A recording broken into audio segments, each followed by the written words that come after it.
Hello friends and welcome back to the clan. So recently I've been watching some current videos here on YouTube and it really bothers me how people will go out of their way to look for another person's job. Excuse me, gentlemen. I hate to interrupt. But ain't no recording out here. This private property. No recording out here. No. Sir, I'm exercising my First Amendment rights. Nigga, you think this America? This is Sir, I'm exercising my rights. What more? It's really amusing even though it can really make someone angry just by watching it. And that's what we're watching today. How about after this we go get some ice cream? Alright, that'd be fine. Excuse me, how do you know this boy? That's a very weird question to ask a stranger. I mean, he could be anything. He could be his father, his uncle, his homeschool teacher, or even someone he's babysitting. But the old lady didn't think of that. And what's with her commanding tone though? How do you know this boy? Because if someone should talk to me like this, God knows I'm just going to pretend as if that person doesn't exist at all. This is my son, Adam. Why? Your son?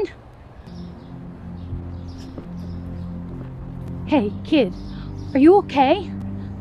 Yes.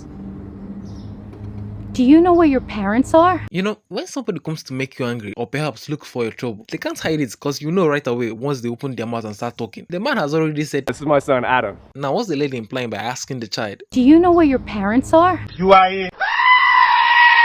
I just told you I'm his dad. I adopted him. Do you have paperwork to prove that? Even a normal old grandma is asking for paperwork these days, except she's not normal. But from what I know, no old grandma or someone you don't know should ask for any of your paperwork. In fact, even your friends and people you know shouldn't ask of them. You only show your paperwork in an official setting for a reason you are aware of, and anyone outside this setting asking you of your paperwork must be up to no good. Now, why would I need to prove anything to you? No. You should never judge anyone before you get to know them. Come on, son. Let's go. Sorry you had to go through that again, Otto.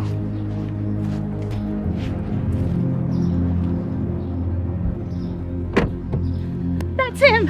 He's going to kidnap that boy!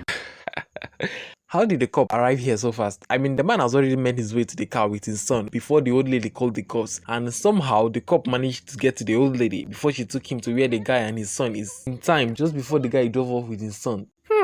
This part seems sketchy. Because if the cops arrived to crime scenes this fast, then the whole world would have been rid of crimes by now. Sir, put your hands up and step away from the child.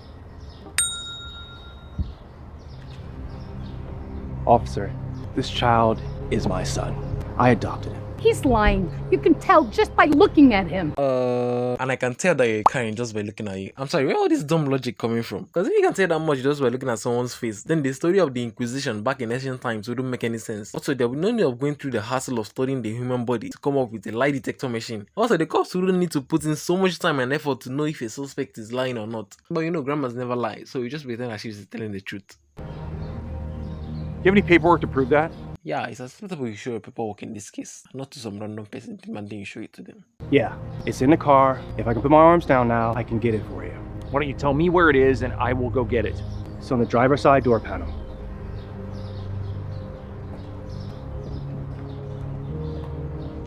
Do you have any identification that matches this name? Yeah, it's in my pocket.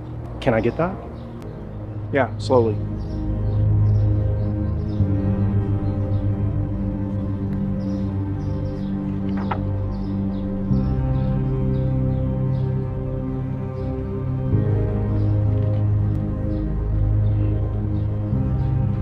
Sorry for the trouble. You're good to go. Ma'am, this is the boy's legal guardian. Now you both have a nice day. Wait, excuse me, is that it? No punishment, no nothing. She's just gonna go scot-free like that. That should be punishment for slander. Okay, what now? We can start with some apologies first. When you adopted him, did you have an option? Excuse me? Did you have a choice with the child's race? Oh good, this is what I've been wanting to hear. I've seen people that are thick-skinned and shameless, but this one tops everyone I've seen so far. I mean, even though I can see myself being racist, but if it was me that accused someone of something and even went to great lengths to involve the authorities and it finally turned out that the person was actually innocent, Sorry for the trouble. You're good to go. I would have been so embarrassed that I'll just say the quickest possible apology word I could remember at that point and go home immediately. But this old lady didn't even feel the slightest tinge of embarrassment. Instead, she starts making the already awkward situation even more awkward. If you need to know, yes I did. That's a shame. He could have had a better life being raised by his own kind. Oh my god. This old grandma has the tongue of a very venomous viper. And you give this kind of people a reason to continue speaking venomous words if you continue replying them. Just ignore them and they'll swiftly keep quiet. Really? That's ironic. You see, Adam had a very tough childhood. His mother passed away, and his father was an alcoholic who just couldn't control his anger. Every day, his dad would come home and hit him. Things got so bad that Adam's teacher started noticing his bruises. So one day, the school had Child Protective Services come in and save him from his father. They helped put him up for adoption. That's when I first saw him. He looked so sad, as if no one had ever loved him before. I was nervous because I knew people would judge me as a black man adopting a white boy. But I decided nothing was gonna stop me from loving that child.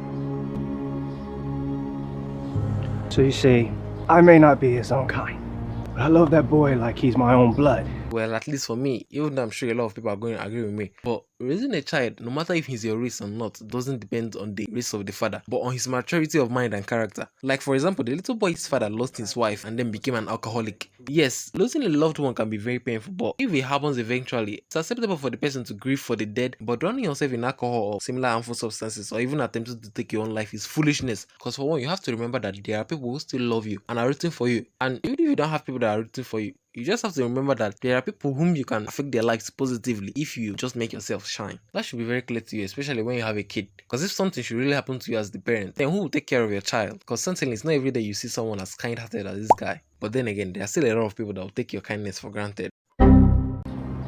And I just want to give him the best life imaginable. It's true. He's the best dad I could ever ask for. Oh my god. I had no idea you went through all that. I'm so sorry. And you were right.